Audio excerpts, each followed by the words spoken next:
Good afternoon. Phil Lindemann, Krystal, 93 News. It's official. The Forest Service is partnering with Summit County for up to 177 workforce apartments above Dillon Valley. The two have signed a lease. This is the first time nationwide the Forest Service is leasing land to a county under a new law signed in 2018. That project breaks ground next year.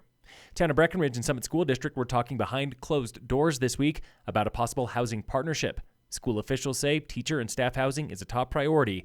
They are hoping to get creative with it. No word on what exactly was said behind those closed doors. A federal shutdown is looming, but Governor Jared Polis says he will not let it close Colorado's public lands. The governor is telling state officials to draft a plan that will keep national parks and Forest Service property open through the shutdown. Some Breck business owners are sick of the Oktoberfest junk show, including Mayor Eric Mamula, owner of Downstairs at Eric's on Main. Every year it's something gets busted, there's a fight, it's stuff that we don't deal with at any other point during the year. But not everyone agrees. Lucy Kay with the Breckenridge Tourism Office. I know some of you, Eric had some issues, and we're well aware of that. I think overall, though, from PD, they were okay with the event. Mamula says, to be clear, he does not want to get rid of Oktoberfest. He just wants the after-hours debauchery to end.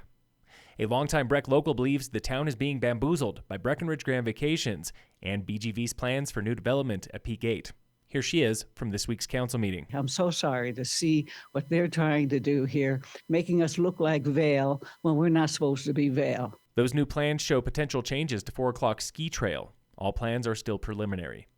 Vail Resorts claims it is selling more Epic Passes this season than last season. Vail gave its latest quarterly report yesterday, showing a few chinks in the company's armor. Last year was slower than expected, and revenue fell short. COO Kirsten Lynch is confident they will bounce back this year, inspired by those promising early season pass sales. We stopped by Arapahoe Basin this morning with one question for COO Al Henceroth. Was that snowmaking last weekend a publicity stunt for Oktoberfest? We didn't really do that with the intention that we're going to be putting snow down that's going to last. But it's the first real beta test to go out there and really do it and make sure everything's working right. The snow is all gone now, but the snowmakers are standing by. We found a couple things we had to fix, but overall went great. Like their neighbors at Loveland, A-Basin had no major capital projects this summer. We were catching up on some behind-the-scenes stuff, water lines and culverts and projects like that, so not quite as exciting. In their downtime, Henceroth and team were revising a new master plan. No expansion of terrain, but it involves a couple lifts that maybe will help beginner skiers get around a little better, some new facilities, a little bit more snowmaking. They also reaffirmed their commitment to limited season passes and day tickets. I wouldn't even call it an experiment anymore. It's the way we do it. And we're really focused on being at that comfortable carrying capacity. Henceroth does not know when the season will start, but when it does, the race is on. The biggest part of this race really is with ourselves because we just want to get open. Keep it tuned next week when we hear from Keystone COO Chris Sorensen about the new Bergman chair.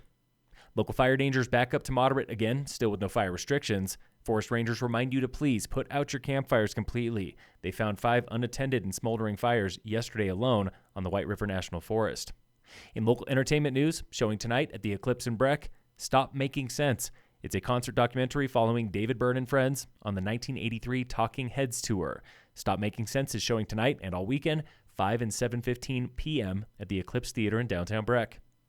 In sports, today the Rockies open their final series of the season with the Twins at 6:10. Tomorrow, the now unranked CU Buffs football team is playing number 8 USC. Colorado State takes on Utah Tech. On Sunday, the Broncos play the Bears. And in local sports, Summit High Cross Country is hosting a meet at Copper tomorrow. Football plays Lincoln High in Denver. Rugby plays Regis away. Phil Lindemann, Krystal, 93 News.